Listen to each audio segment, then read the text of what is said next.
to item 11, and that's the prohibition of ice cream trading in certain streets. And we've received 2 deputations, one from Vincent Jones and one from Pam White.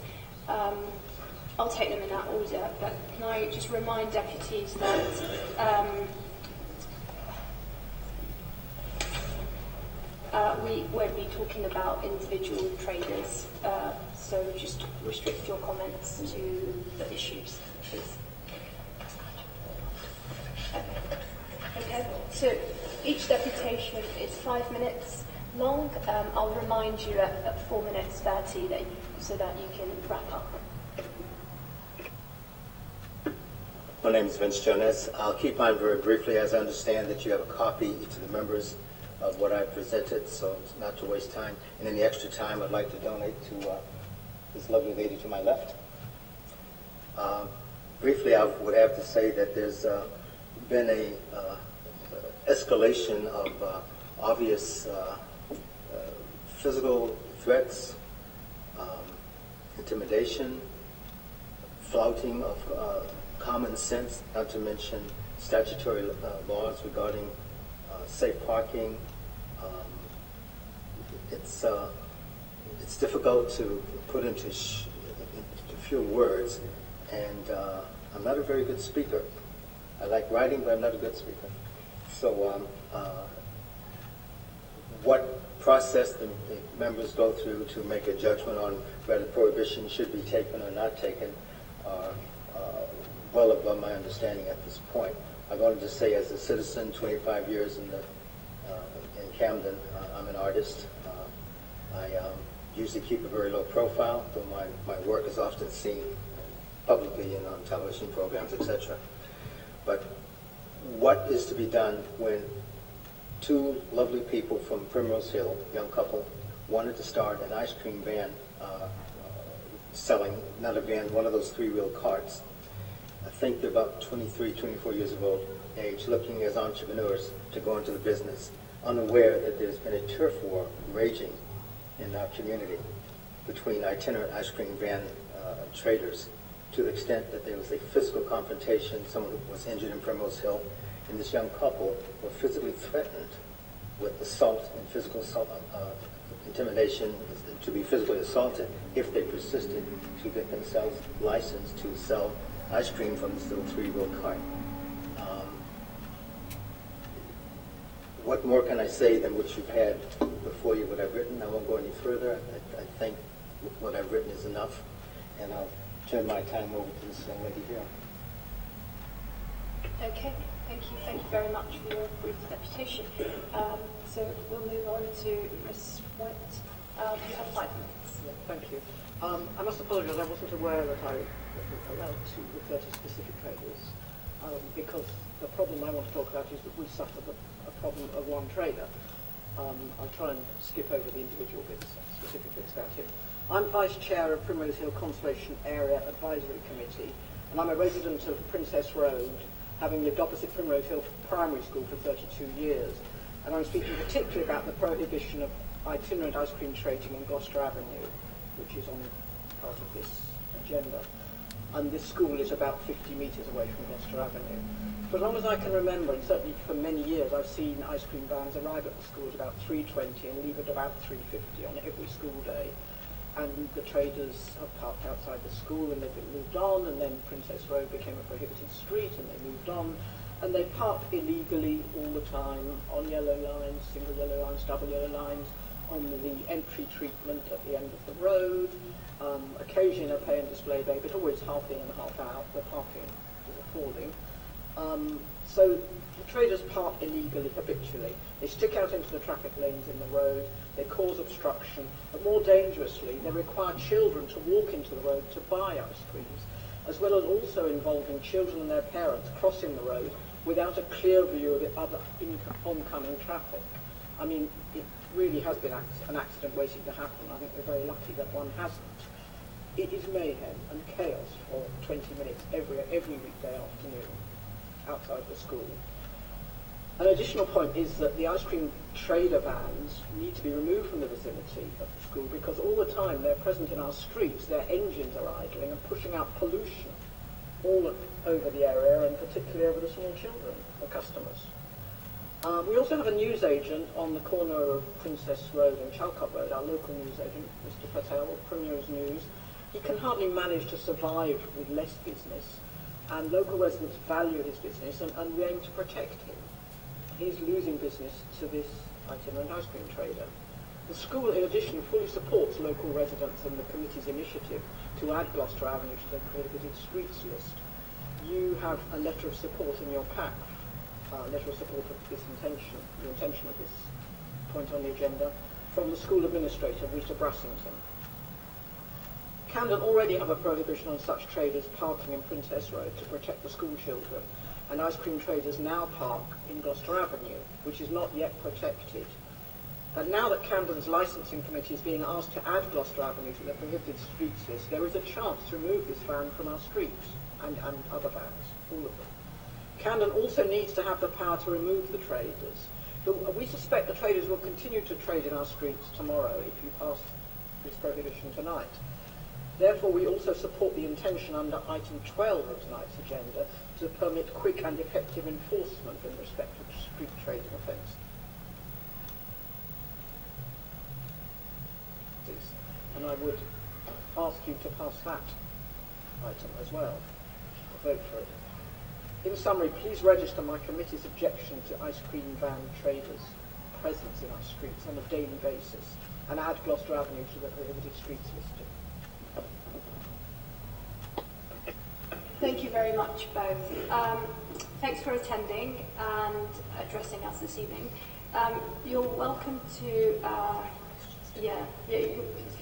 sorry.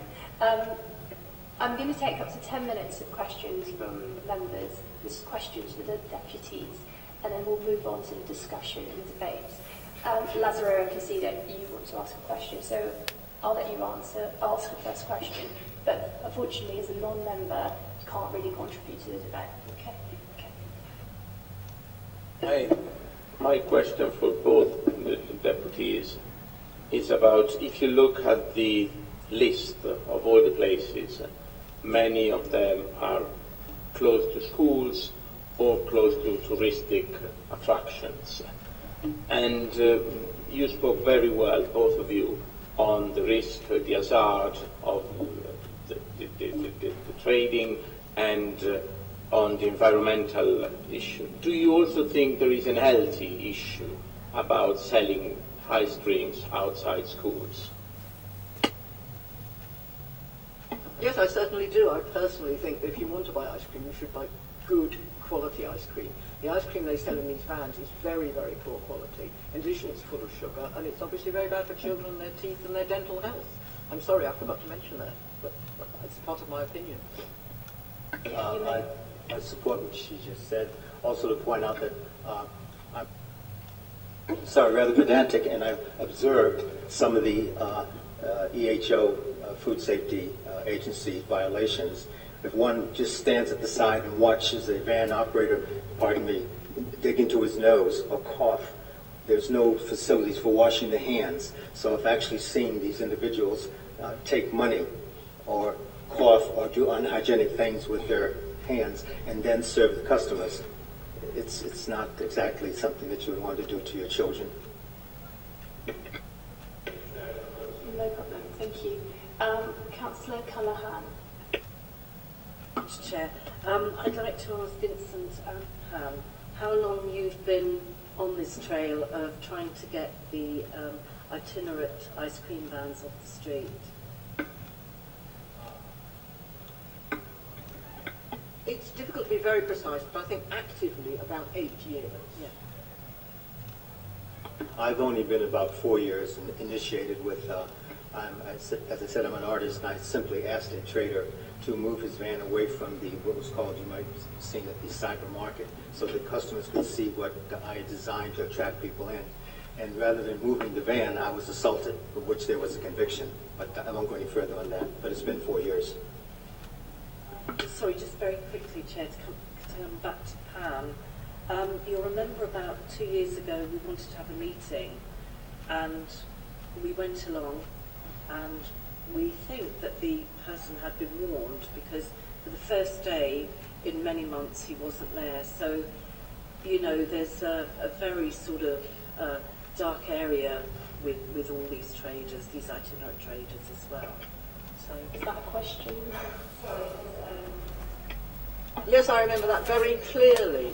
It was most disappointing. We managed to get our 2 local councillors and the council officer there, and lo and behold, for the one day out of years, this trader in particular does not show. He must have been tipped off.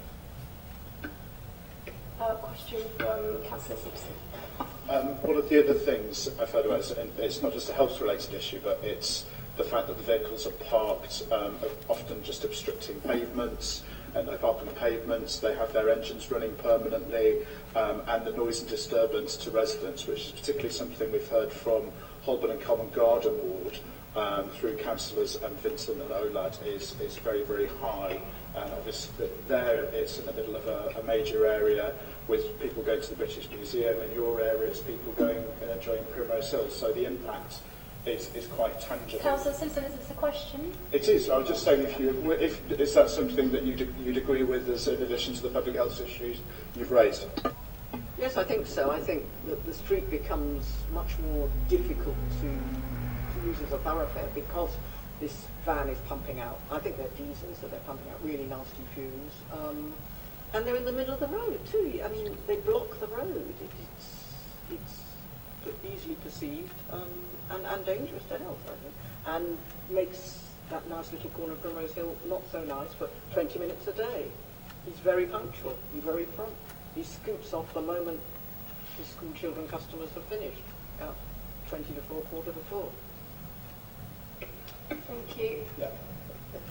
Sure, I'll respond as well.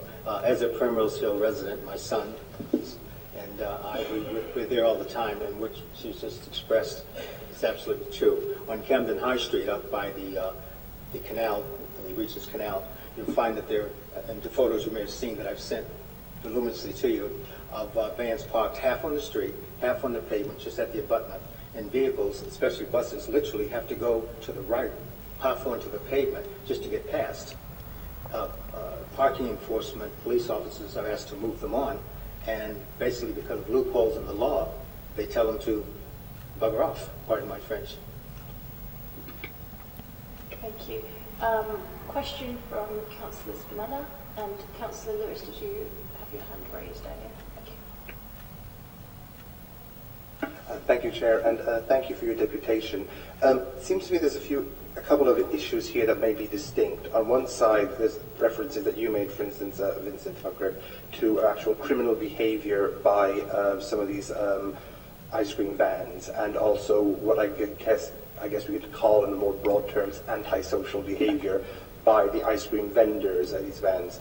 So is it a question that you would accept the continuance of these vans, perhaps not in front of the school, but the other places, like for instance around the British Museum, were those ice cream vans to behave according to a proper guideline of social behaviour, or do you want the ice cream vans gone, period? Thank you. In particular, regarding our area, I don't want the ice cream van preying on the school children. It's pester power to their parents. I don't think there's any need for it. If kids want to buy things after school, they go to the corner shop, and it's actually probably better ice cream. We don't want him cluttering up our road. He's a very nasty specimen. There was a standoff with a council officer who came along to move him, and he was in Gloucester Avenue at that point, and he brandished in front of him this prohibited streets list and said, well, I'm not allowed to park in Princess Road, so I have to park here. And he got quite violent, and there were 2 policemen there as well. It was a really nasty moment. He's apparently this particular vendor has been convicted of illegal trading in Westminster, and he just moves on to where he can get by with it, get away with it. I think they should, we don't want to see him in our area at all, and I think the letters that came in support that. To answer that. I concur with that as well. I'm not against ice cream vans per se. I think they are a viable business for people who want to make a living. However, the way in which they conduct themselves, as expressed, has been violent, rude, disrespectful for us as a community. This is our community. And as I said in my deposition statement, I said to you, health issues, I won't be here that long. So this is for you and your families that are left behind. It's insane to allow this type of behavior. It just really is. Councillor Louise. Thank you all very much for coming and for saying what you said. Help me with this, because the way I'm reading the section 37, and I'll be advised by officers in due course, is that the prohibition of these kind of traders is restricted to occasions where there is obstruction to traffic, undue interference or inconvenience to persons using the street. And therefore, other considerations such as children's health, dental health, quality of the ice cream, criminal behaviour, antisocial actions on the part of the traders, protection of local shops, rude behaviour. I'm afraid I don't see how any of that is relevant to our consideration. And I'll be, you may well wish to comment on that, but I'd like some legal advice on that as well in due course. Thank you. Councillor Lewis, I'll ask officers to respond to that in a moment. Does any other member have a question for the deputies? None? Okay, so in that case, we'll move on. Okay, so as I was asking the deputies, and I saw that Mrs. White perhaps had an answer for me. okay. I think, Councillor, you're welcome to your opinion, and if you see it just as a limited initiative, that's fine. But it doesn't really matter, because I consider the other things are very important. And if we get the prohibition, it'll cope with all the other problems. So I'm not very worried about it. I can ask officers to also respond to that question if you want. So thank you very much again. You're welcome to stay, but the remainder of the meeting I'll be taking comments and questions from members before we come to a decision. So we'll move on to Rachel Bailey to introduce a report, and we'll take questions and comments after this. Thank you.